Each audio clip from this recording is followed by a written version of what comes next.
Hello guys, welcome to the channel. So today I'll tell you how to add clickable links on your Instagram stories. So for this purpose, firstly go to your profile page. Just click on this icon to open your profile page. Here click on this add icon and then click on this add templates.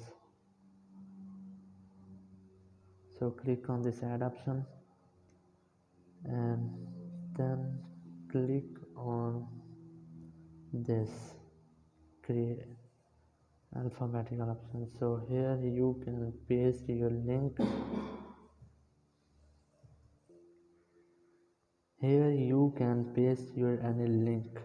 So I have already copied my TikTok ID link, so I have paste this on it. So here I can share it.